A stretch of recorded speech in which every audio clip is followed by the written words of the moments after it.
Akbar. Masya Allah. Assalamualaikum pemirsa. Alhamdulillah hari ini saya belajar silat. Asli budaya kita, namun yang paling keren, nggak pakai kesyirikan. Jadi pure, murni teknik-teknik yang dahsyat. Ya, ikutin.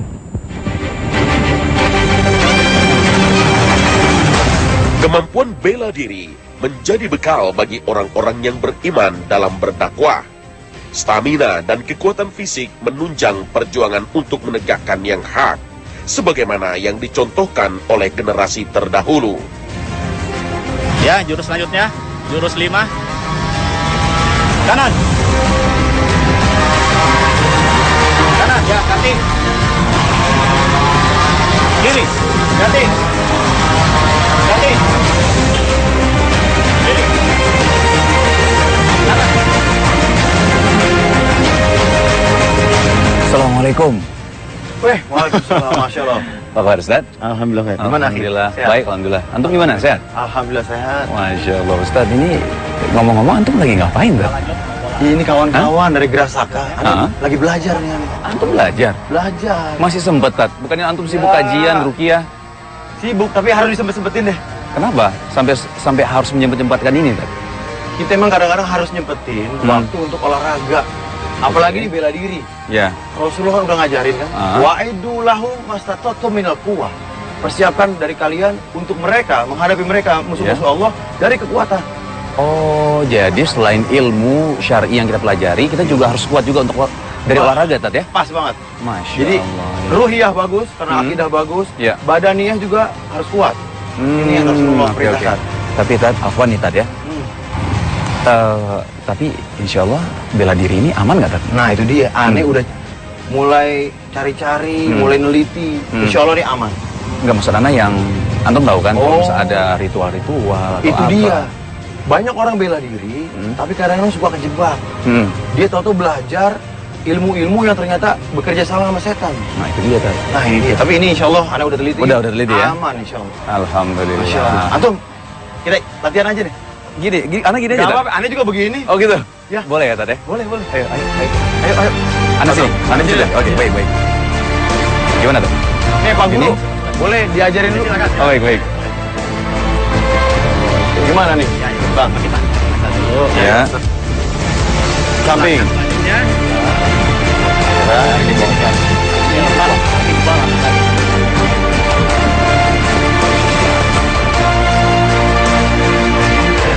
Jadi gini, Tat. Gimana? Sebenarnya Ana mau nanya, Tat. Hubungannya bela diri dengan ruqyah itu sebenarnya apa sih, Tat? Hubungan bela diri sama ruqyah. Banyak pasien-pasien aneh yang praktisi bela diri butuh diruqyah ternyata. Karena dia merasakan mimpi buruk. Emosinya tuh tinggi banget, Bang. Emosi tinggi banget. Bukannya kalau bela diri kita jadi lebih tenang, Tat? Nah, ini dia. Nggak tahu kenapa, tapi emosinya meningkat, ribut sama istrinya, ribut sama kawannya. Dan yang parah juga dia kadang-kadang kesurupan. Nah, ini. Ternyata, Bang, dia bukan cuma bela diri, Bang. Tapi bela diri plus ajian-ajian, plus apa yang orang-orang bilang ilmu putih tuh. Baca zikir ratusan ribu kali. Oke. Ada yang zikirnya, Bang, sambil berendam di kali, Bang. Nah, orang-orang kira itu ilmu putih. Nah, ini Ana juga mau nanya, sebenarnya ilmu putih, kalau menurut antum tuh gimana, Tat? Itu sebenarnya diperbolehkan atau enggak sih, Tat? Ulama menjelaskan, sihir, apakah itu hitam atau putih, tetap sihir. Oh, baik. Kalau sudah mengamalkan amalan-amalan, puasa-puasa, wirid-wirid, mantra-mantra yang menyelisih sunnah, biasanya setan masuk di situ. Jadi orangnya nggak ngerasa ya, Bang. Dia ngerasanya, gue bela diri, kemudian gue baca zikir kok. Iya. Tapi akibatnya berasa, emosinya nggak karu-karuan. Kemudian mimpi buruk, kesurupan. Nah ini. Padahal secara ini memang orang beranggapan zikir ataupun ibadah-ibadah lainnya adalah suatu hal yang baik gitu, Ustaz ya. Tapi ternyata ya jin mempengaruhi ataupun setan mempengaruhi kita semua agar menuju kesyirikan gitu, Ustaz ya. Betul. Jadi kalau misalnya menurut antum gimana solusinya biar kita Solusinya, pilih bela diri yang bersih dari kesyirikan. Dan selalu mengajak untuk mengikhlaskan seluruh ibadahnya kepada Allah. Dan amalannya, ibadahnya harus mencocoki sunnah-sunnah Rasulullah. Aman insya Allah. Insya Allah aman. Iya bang, betul bang. Jadi semangat lagi nih. Ayo latihan lagi kali kita tadi. Ayo. Ayo. Ajarin bang ya. Dari yang, sini. yang tadi ya? Yang tadi berarti ya? Berarti anda masuk dulu ya? Jadi Ops. kalau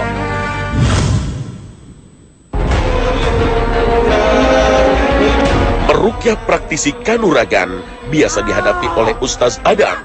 Peruqyah harus siap menghadapi berbagai reaksi akibat terusiknya bangsa jin dalam tubuh manusia. Seorang peruqyah bukanlah orang sakti yang bisa memastikan kesembuhan pasiennya. Semua kesembuhan bersumber dari Allah semata. Ilmu sakti apa aja yang pernah kamu pelajari? Ilmu sepi angin, sepi rihido, sepi mazmuah, sepi banyu, sepi geni juga pernah. Ya mungkin sekitar 30 ke atas lah ilmu itu. Dengan kurang atau lebih dari 30 ilmu-ilmu sakti, ajian-ajian ini, Bapak ngumpulinnya udah berapa lama? Kita berguru ilmu itu ada atau ritual itu udah semenjak usia sekitar 17 tahun SMA kelas 2 gitu. Sampai usia 45 masih belajar. Masya Allah. Masih belajar gitu. Nah itu seperti ilmu saipi itu kan ritualnya adalah puasa 7 hari sampai dengan 41 hari di tengah kuburan, di tempat terpencil. Puasanya dari muti sampai kepada puasa yang tidak bernyawa, sampai puasa tidak makan dan tidak minum. Puasa nggak bernyawa sih. Dalam arti tidak memakan yang bernyawa, seperti ikan, daging, telur yang berasal daripada makhluk hidup yang bernyawa, kecuali dari tumbuh-tumbuhan, vegetarian lah istilahnya begitu. Nah itu, nah kemudian yang paling menyesatkan mungkin ya itu mungkin bisa dikatakan sepi angin kan dari kiai itu waktu itu. Yang paling menyesatkan adalah ilmu setan kober. Karena memang reaksinya setan kober itu sesuai dengan namanya, setan kober itu kan setan. Jadi sesuai dengan namanya setan kober juga adalah untuk kasihan. Jadi adalah untuk menarik lawan jenis. Tanpa kita baca, asal mereka melihat mata kita atau kita melihat, ketika kita mau, mereka mau. Nah, itu yang paling berbahaya. Ruqyah adalah doa untuk memohon kesembuhan dari Allah Azza wa Jalla.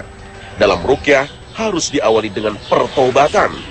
Ustaz Adam biasanya mengajak pasiennya untuk mengingat dosa-dosanya, terutama dosa syirik, lalu memohon ampunan kepada Allah.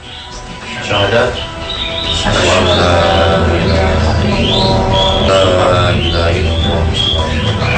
Salawat lengkap seperti salat tahiyat. Allahumma shalli ala Muhammad wa pada seluruhnya, setiap sentimeter, milimeter, setiap titik. Bismillahirrahmanirrahim. Bismillahirrahmanirrahim. Was-saffati saffa, faz-zajirati zajra, fat-taliyati dhikra. Inna ilahakum lawahid, Rabbus samawati wal ardi wa ma bainahuma wa rabbul masyariq. Inna zayyana as-samaa'a ad-dunya bi zinatil kawakib wa hifdhan min kulli shaytanin marid. La yasma'una ila al-mala'il a'la wa yudkhuluna min kulli shay'in yuhuna wa lahum adhabun wahid illa man khatifa al-khatfata fa'atba'ahu hifdhan min kulli shay'in marid. لا يسمعون إلى الملأ الأعلى ويرزقون من كل جانب. كل شيطان مارد لا يسمعون إلى الملأ الأعلى ويرزقون من كل جانب دحورا ولهم عذاب. Seorang peruqyah harus melatih pasiennya untuk tidak mudah dikendalikan jin. Karena orang yang telah menyadari kesesatan dirinya dan memohon ampunan Allah, setan berusaha menghalanginya.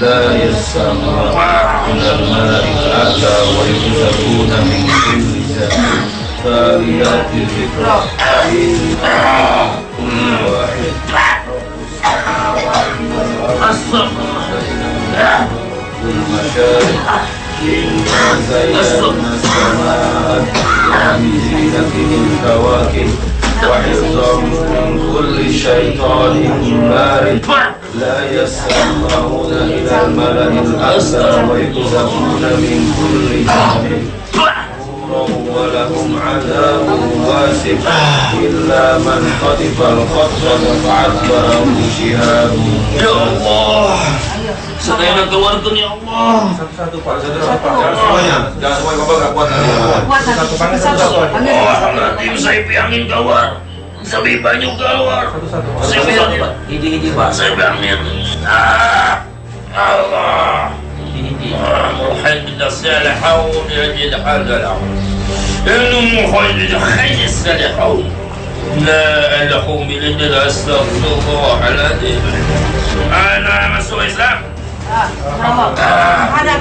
أشهد أن لا إله إلا الله وأشهد أن محمد رسول الله. Pergi ke masjid. Pak. Astagfirullah. Ini saya Pak, ini saya. Ya Allah, Ya Allah, mulai detik ini saya putuskan putuskan segala perjanjian, segala perjanjian, segala ikatan, segala kontrak, segala kerjasama, segala kolaborasi, segala sinergi dengan semua jenis dukun, dengan semua jenis jin, dengan semua jenis sihir, untuk selama-lamanya. Hamba bertobat kepada Allah. Berikan tobatnya. Tobat kepada Allah. Membaca ulang syahadat merupakan pernyataan sikap untuk menjauhi kesyirikan. Tidak hanya dibaca oleh Pak Abdul, juga oleh jin yang mendiami tubuhnya. Lamanya terapi ruqyah biasanya tergantung pada dosa-dosa yang dilakukannya, hingga proses ruqyah harus dilakukan berulang-ulang. Ya masyarul jin, semoga kalian semua menerima hidayah Allah, menerima cahaya Islam. Yang mau masuk Islam, keluar baik-baik dari mulutnya, dari ajian manapun keluar. Yang ada di kakinya, yang ada di kulitnya, keringnya, yang ada di tempurung lututnya, yang ada di pahanya, di pantatnya, di kemaluannya, di punggungnya, di perutnya, yang ada di jantungnya, yang ada di tangannya, seluruh jari-jarinya, di matanya, seluruh dagingnya, mata kanan, mata kirinya, yang ada di wajahnya, yang ada di telinganya, di otak kanan, otak kiri, otak besar, otak kecil, yang ada di seluruh rambutnya, yang ada di seluruh darahnya. Orang yang berguru ilmu kanuragan tanpa sengaja telah mengundang bangsa jin untuk mengikuti dan memasuki tubuhnya. Saya dari Bali Kungklon. Saya mau masuk Islam saja, kan saya tertarik. Tangan saya ya. Bimbing saya. Alhamdulillah. Bacakan sama-sama. Semuanya turun masukannya juga. Ya. Asyhadu Allah ilaha ilaha illallah wa asyhadu anna Muhammadan Rasulullah. Assalamu alaikum warahmatullahi wabarakatuh.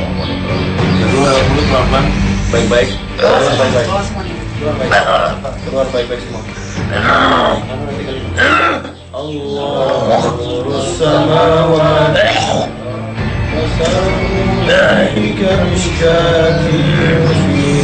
Jin adalah makhluk gaib, bisa keluar lewat pintu yang tidak kita ketahui. Rasulullah pernah meruqyah seorang anak yang terkena penyakit gila. Kemudian anak itu muntah, yang pertanda jinnya telah keluar. Nurun ala nur, yahdillahu li nurihi ma yasha wa yadribullahu al-amsal lin-nas. Allahu bi kulli syai'in. Si Kalung aing. Si Kalung teh anakna Mahmud aing. Aing mah nggak Citarum di dia aing. Si Kebo sebutna. Si Kebo. Udah si Kalung mah geus asup Islam. Aing diajak-ajak ke Korea. Nah, kunaon dah apa? Naon buktina kan ngeunahan asup Islam. Aing dihinum makan sok aya. Ruqyah tidak hanya mendakwahi manusia, juga bangsa jin. Namun, hidayah tetap milik Allah. Sebagai ikhtiar, peruqyah berdoa kepada Allah untuk memberi gambaran surga kepada bangsa jin agar mereka bertobat. Gambaran surga jalma-jalma anu surga anu saroleh anu taat ka Allah Subhanahu wa taala engke bakal dipasihan kenikmatan surga. Jin adalah makhluk gaib yang tidak kita lihat. Apa yang dilakukan peruqyah semata-mata ikhtiar dengan berharap pertolongan dari Allah. Proses ruqyah juga dilakukan dengan minum air yang sebelumnya telah dibacakan ayat suci Al-Quran. Dan di antara tanda-tanda kekuasaannya ialah Dia menciptakan untukmu istri-istri dari jenismu sendiri. Ayat ini menjelaskan bahwa kita diciptakan oleh Allah berpasang-pasangan dari jenis kita sendiri. Ayat ini mengingatkan kepada bangsa jin agar mereka tidak lagi memaksa untuk menjadi pendamping hidup Pak Abdul. Kieu eta sahangaran. Centring Manik aing. Centring Manik di mana? Cicingna. Aing bisa jadi daratan Jawa Barat aing. Daratan Jawa Barat. Bisa aing di gunung-gunung Padang aing nu tilu. Padang. Nyi Centring Manik. Naon? Apal teh Islam? Teu aing apal. aing. Hayang apal Islam? Hayang apal Islam? Teu hayang. Nah teu hayang. Sok. Nah ketika kesini, ketika kita pulang, alam halusinasi saya ada seorang perempuan berwajah cantik, pakai kereta kencana, mau menikah dengan saya. Katakan saya tidak bisa menikah dengan Anda kecuali kalau Anda mau masuk Islam dulu. Ya mengatakan syahadatlah di depan kita, ternyata kan tipu daya doang gitu. Cuman isinya dampaknya adalah kita seolah-olah hidup di dua alam. Misalkan ketika kita bersama dengan istri, saya merasakan dengan dia, janjinya ketika saya menikahi dia, janjinya akan memberikan uang atau 3 peti lah, sekitar, saya tanyakan berapa, itu katanya adalah 100 miliaran. Oke lah kata saya, karena memang saya berencana untuk membangun sarana pendidikan seperti pesantren dan lainnya gitu kan. Saya tanyakan apa syaratnya, ya apa syaratnya untuk mendohirkan gitu kan, untuk mendohirkan ke alam manusia. Nah, dan ternyata setelah tanyakan kepada syaratnya adalah dia mengatakan cukup dengan ayam merah dan ayam putih yang disembelih dan darahnya untuk dia itu. Nah setelah itu saya kan keraguan, bagaimanapun mungkin di dalam hati saya masih ada hidayah dari Allah. Kalau ini sampai disembelih, maka yang menjadi korban adalah anak dan istri kamu. Tugas peruqyah harus menjelaskan tentang Islam kepada bangsa jin. Mungkin saja mereka belum mendapat sentuhan dakwah, atau mereka mungkin saja berpura-pura. Wallahu a'lam. Engke bakal menang ti golongan maneh nu leuwih ganteng, nu leuwih saleh, leuwih kasep lamun. Ya Allah lepaskan talina. Aing meneh nu bak ngode kieu tah. Lepaskan talina. Ternyata tidak hanya satu jin yang menjadi istri gaib Pak Abdul. Khadijah. Aina. أين في بغداد بغداد زجع عبد المؤمن شهاب عندنا أنتيرو شاب شاف الحين خلاص روح إن شاء الله أنا مسلم الحمد لله الحمد لله فضل روح روح أنا خدام الصلوات خديجة أنا kalau في أنت صح الحين أنت ما في جوز في Abdul azan apa? في عبد الله خلاص ما في جوز ثاني خلاص أنت في روح بغداد خلاص نعم أنا في طلاق ما في طلاق لا خلاص إخلاص روح أعوذ بالله من الشيطان الرجيم ومن آياته أن خلق لكم من أنفسكم أزواجا. Nah, Siti Khadijah itu ketika kita mengadakan semacam ritual, bukan ritual ya, zikir lah, zikir sholawat, ya, Nah, datangnya lewat mimpi. Ketika mencapai udah 40 hari, datanglah ini wanita ini dalam impian sangat cantik gitu. Mengatakan bahwa ismi atau ana zauji anta gitu kan. Jadi bahwa saya ini adalah istri kamu. Itu. Kata saya, kapan nikahnya? Ya kamu dengan membacakan ayat-ayat itu, doa-doa itu, berarti kamu telah menikahi saya. Itu, jadi dia itu adalah khodam daripada sholawat Allahumma sholli ala sayyidina Muhammadin qad daqat ila ti'adibnya Rasulullah. Ketika saya tanyakan kepada guru yang memberinya, mungkin saja iya. Maka waktu itu juga saya hentikan bacanya, nggak dilanjutkan lagi, karena saya takut. Pak Abdul mengenal ruqyah awalnya karena putrinya jadi korban ilmu kanuragan yang digelutinya. Anaknya sering melamun dan menderita halusinasi. Sejak itulah dia mencari pengobatan ruqyah. Meskipun usahanya selalu dihalang-halangi setan. Ilmu-ilmu syirik selalu berdampak pada keharmonisan keluarga. Istri dan anak akan menjadi korban. Mereka tidak hanya diganggu secara fisik, juga kesehatannya. Ruqyah Pak Abdul tak seperti umumnya ruqyah penganut kanuragan. Biasanya reaksinya keras. Pasien mengamuk, bahkan menantang peruqyah dan berusaha mencelakakannya. Namun, teknik ruqyah yang diterapkan Ustaz Adam berusaha menenangkan pasien dan jinnya, lalu mengajak pasien untuk bertobat, menyesali perbuatannya. Pasien dimotivasi untuk berusaha mengendalikan amarah serta menjaga kesadarannya.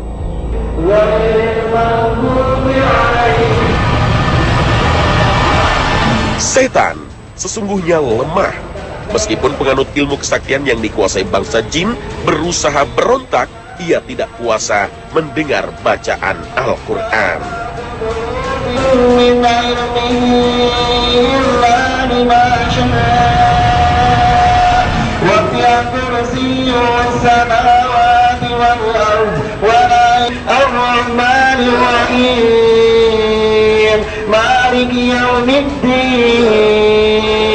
Iyyaka na'budu wa iyyaka nasta'in ihdinas siratal mustaqim. Dan ketika beberapa titik tubuh yang dijadikan persembunyian jin ditekan, langsung reaksinya kesakitan. Seperti yang dialami pria yang bernama Agus ini, bangsa jin yang dulu dipujanya terusik dengan bacaan ayat-ayat ruqyah. Muntah-muntah merupakan reaksi yang umumnya ditunjukkan pasien ruqyah untuk mengeluarkan jejak-jejak sihir dan gangguan jin yang berada dalam tubuhnya. Sebenarnya pas di ruqyah tadi berontak mungkin ya, nggak sadar, cuma nggak sadar, jadi nggak bisa ngontrol fisik, badan nggak bisa dikontrol, tapi pikiran tuh sadar. Jadi kenapa nih seperti ini gitu, kenapa seperti ini? Bahkan waktu pas tadi teriak-teriak tuh seperti di tenggorokan tuh ada di sini nih, ada yang mengganjal, tapi susah banget keluarnya. Alhamdulillah setelah muntah-muntah tadi dan mungkin berontak tadi efeknya dari yang dulu diamalkan atau diajarin ya dari ilmu itu, jadi agak tenang, agak nyaman, jadi pikiran tuh agak jadi nyaman lah, tenang gitu. Agus, salah seorang korban dari tipu daya setan yang telah menjeratnya menjadi penghamba setan. Dengan iming-iming kesaktian, Agus menjalani berbagai ritual syirik.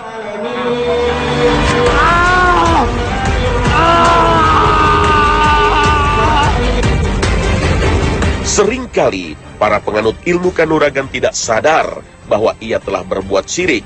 Mereka beranggapan ritual yang dilakukannya dengan membaca Al-Quran atau sholawat tidak menyelisihi syariat. Apalagi seringkali ada persyaratan yang harus dipenuhinya seolah-olah mengikuti syariat, seperti berpuasa dan harus meninggalkan berbagai maksiat. Padahal inilah tipu daya setan. Semua perbuatan ibadah yang diniatkan bukan karena Allah, tapi untuk mencari kesaktian atau tujuan duniawi lainnya, sungguh sia-sia.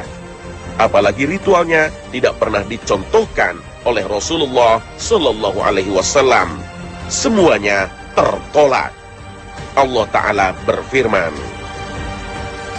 وَقَدِمْنَا إِلَى مَا عَمِلُوا مِنْ عَمَلٍ فَجَعَلْنَاهُ هَبَاءً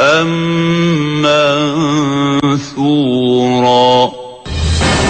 Orang yang menganut ilmu kesaktian sulit menjalankan ibadah dengan khusyuk, bahkan berdampak buruk pada kehidupannya. Bahkan Agus ikut menyeret istrinya dalam bencana kesyirikan. Karena sayang sama istri, ingin ngasih yang terbaik, makanya diajarin dulu. Nggak tahu kalau ilmu seperti itu ada efeknya gitu. Ternyata istri yang diajarin malah istri yang melebihi dari Agus gitu. Tingkatannya dari Kang Agus malah lebih kuat istri gitu, lebih peka. Istri tuh bisa ngelihat makhluk-makhluk astral di sekeliling, pokoknya di sekelilingnya dia bisa lihat gitu. Tidak ada cara lain untuk membebaskan diri dari jeratan setan kecuali dengan bertobat dan ruqyah. Alhamdulillah, dakwah tauhid yang kini gencar disebarkan oleh komunitas peruqyah menyadarkan banyak orang. Belajar apa dulu? Ya belajar ilmu bela diri seperti itu. Ada pengisian. Suruh mandi lah, mandi kembang pernah. Juga tapa di bawah air terjun. Mandi. Bertapa. Apa lagi? Wirid ada? Wirid ada. Wirid? Dari gua? Enggak, wiridnya cuman baca syahadat sambil mengolah nafas, tahan nafas sekuatnya. Secara fisik apa yang dirasain oleh Kang Agus?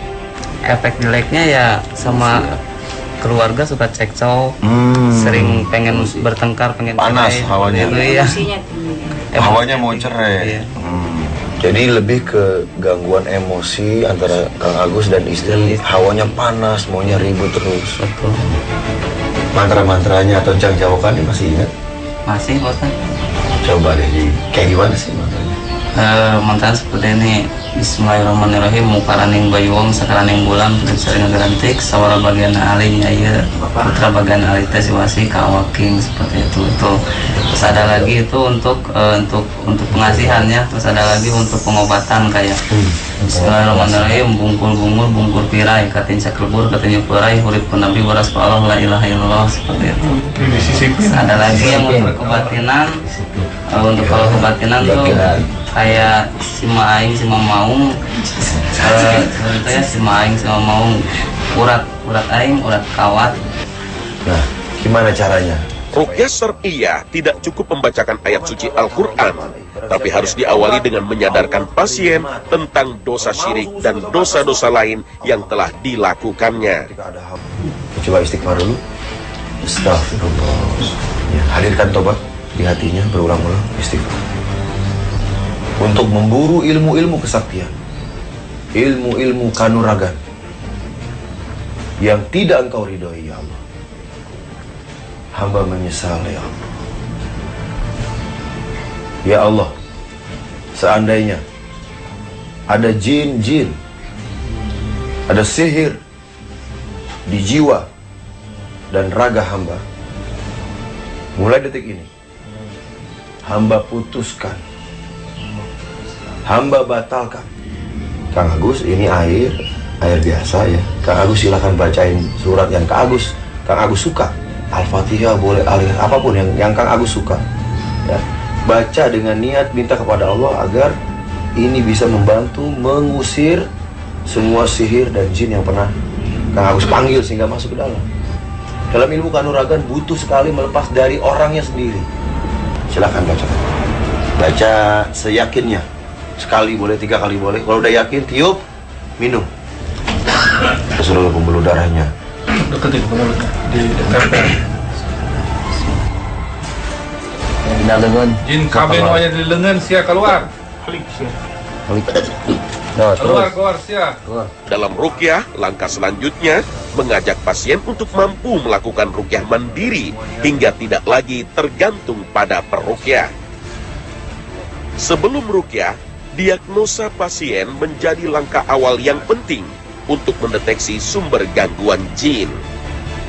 Keluhannya apa aja? Ya kayak kalau misalkan tidur itu kalau mimpi suka mimpi kayak ketindihan gitu, terus mimpi buruk juga. Terus kalau tiap mau sholat maghrib, pas maghrib suka pusing gitu.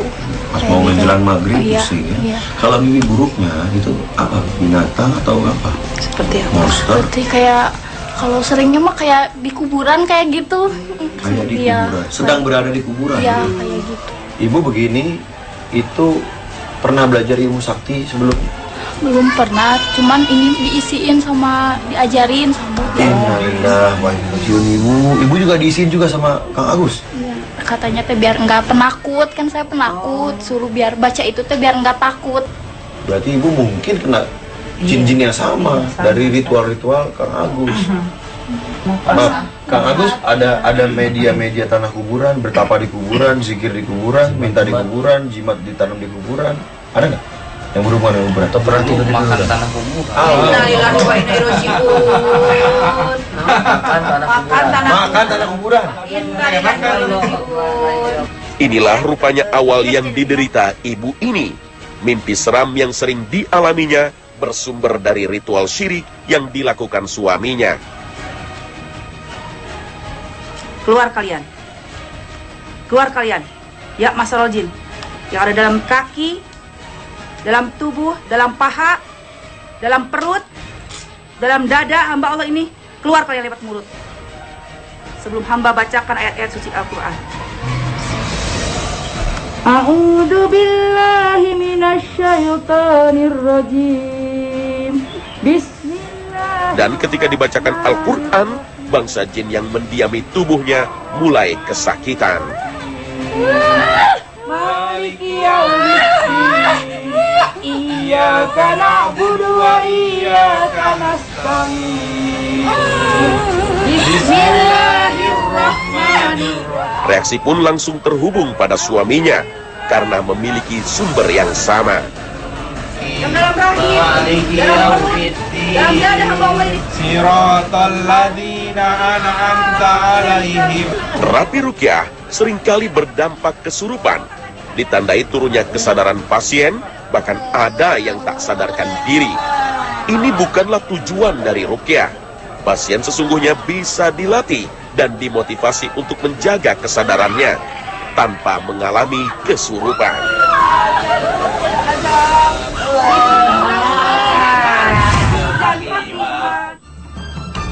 Ruqyah sesungguhnya mengemban misi untuk menegakkan tauhid dan menghidupkan sunnah Nabi. Inilah tausiah yang ditekankan oleh para peruqyah sebelum mereka menterapi pasiennya. Banyak gangguan jin dan sihir berawal dari kesyirikan dan dosa-dosa kita, serta kelalaian kita untuk memohon perlindungan Allah. Karena itu, ruqyah harus diawali dengan pertobatan. Terbukti, sebelum memasuki sesi ruqyah dengan bacaan Al-Quran, beberapa jamaah yang menghadiri ruqyah massal di Masjid Al-Irsyad, Kota Baru Parahyangan, sudah bereaksi. Yang ini bisa menghancurkan seluruh buhul-buhul. Sihirnya hancur dan jinnya selamat semua. Minum.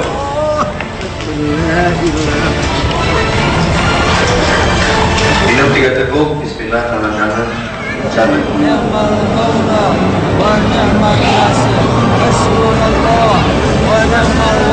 Dari belakang di ruqyah ini sama dokternya, pasien narik gitu dari depan. Terus naik ke mulut, tangan tarik keluar. Aktif. Ya, alhamdulillah alamin. Alhamdulillah ya Allah, Maha Penyembuh Maha segalanya Allah. Allah Maha Pemberi semesta ya Allah. Allah raja segala makhluknya Allah, sembuhkanlah orangnya. Allahu akbar, Allahu akbar. La ilaha illallah. Kalau kita diambil ke jinnya berarti astaghfirullahaladzim alladzi la ilaha illa huwal hayyul qayyum wa atubu ilaih. Sebelum Allah bongkar di hadapan seluruh makhluk di hari akhir nanti, bertobat kita semua kepada Allah. Dari dadanya keluarkan maksiat-maksiat kesombongan yang membuat kita menolak al-haq dan meremehkan manusia. Orang yang bertobat dengan sungguh-sungguh, setan dari bangsa jin yang mendiami tubuhnya mulai merasa kesakitan. Siapapun kita bisa meruqyah diri sendiri. Sementara peruqyah hanya membantu memotivasi untuk selalu mengingat Allah dan berani melawan setan. Kemudian memperkuat mentalnya supaya tidak kesurupan dan dikendalikan jin. Bahkan dalam berbagai training ruqyah yang dipandu Ustadz Adam Amrullah, jamaah dimotivasi untuk menjadi peruqyah dengan mempelajari berbagai teknik ruqyah sederhana. Beberapa jamaah yang menghadiri ruqyah massal biasanya menderita gangguan jin atau sihir yang berat. Bicara sama saya pengen ngobrol. Ini jin siapa ini? Saya doakan ya, biar bisa keluar ya. Mau? Gimana kamu nikah? Gimana? Saya bantu. Gimana? Di rahim. Iya. Bu, maaf bu, ini dia di rahim. Mengakunya. Coba ibu telentang. Telentangnya boleh? Telentangin. Tidur. Dan ketika mulai kerasukan, ia tak sadarkan diri apa yang dilakukannya. Tarik, buang sejauh-jauhnya. Tarik, buang. Dalam terapi ruqyah, diagnosa adalah langkah awal untuk mengetahui gangguan jin, gangguan psikologis semata, atau justru gangguan sihir. Saya mau di sini ya. Dibantu. Bangsa jin yang merasuki seseorang terkadang tak bisa diajak berdialog. Bahkan ketika peruqyah mengajak untuk bersyahadat, mulutnya terkunci. Illallah. Wa ashhadu anna. Amin. Tiup.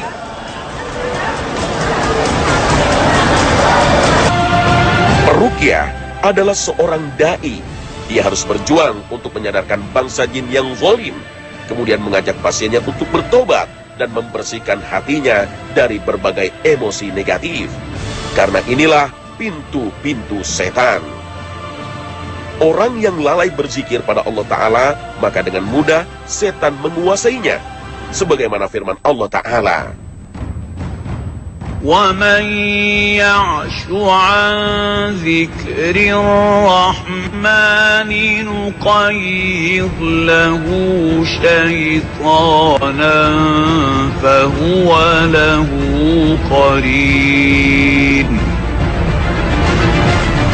Tiba-tiba, seorang ibu yang tengah dikuasai jin menantang Ustaz Adam. Setan ingin menunjukkan kesombongannya. Namun ingatlah, setan sungguh lemah. Ini tenaganya keras. Mundur semua, mundur. Satu Iwan. Kang, di dia Kang. Maaf, ini tenaganya agak gede, jadi... Hai, Iya, siapa kamu? Jafar, ngapain di sini? aing dititah maihan. Apa artinya? Iya disuruh matiin. Oh, suruh mati. Sama siapa? Gak usah teriak-teriak, pelan aja. Sama siapa? Siapa yang nyuruh? Gunungan aing. Nggak takut? Dasil. Aing geus nyieun bangkrut usahana. Dudukin. Ketika orang yang kesurupan susah disadarkan dengan dipanggil namanya, Ruqyah mengancam jin dengan bacaan Keluar, ya. ayat suci Kalau nggak keluar, Al-Quran Jafar, dan kamu bisa berusaha putus lehernya. menekan bagian pembuluh darah besar Jafar, seperti pegang plastik, di leher pegang plastik, sebagai pegang plastik. peringatan. Keluar.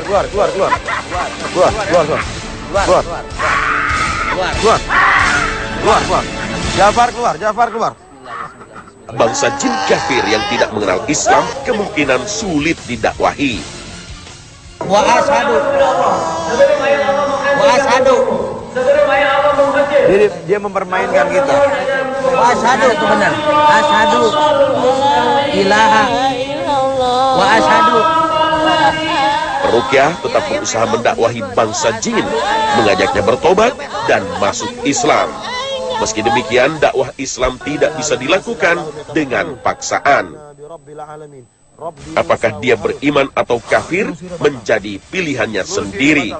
Tapi jika mereka menzolimi kita, tak ada cara lain kecuali melawannya dengan memohon pertolongan Allah dan membacakan ayat suci Al-Quran. Fa'awjasa fi nafsi khifatan Musa qulna laka. Dan juga semua muslimin dan juga semua. Inilah penderitaan yang dialami pasien korban dari kejahatan sihir ketika mulai menyerangnya. Perutnya membesar dan rasa sakit begitu menyiksanya. Dengan pedangnya. Berbagai kasus santet sering terjadi di negeri ini dan menyerang saudara-saudara kita. Sayangnya tak ada sanksi, tak ada hukum di negeri ini yang bisa menjerat pelaku kejahatan santet. Padahal dalam syariat Islam mereka pantas dihukum mati. Lalu, relakah kita melihat para dukun yang berkolaborasi dengan setan bebas berkeliaran di sekitar kita?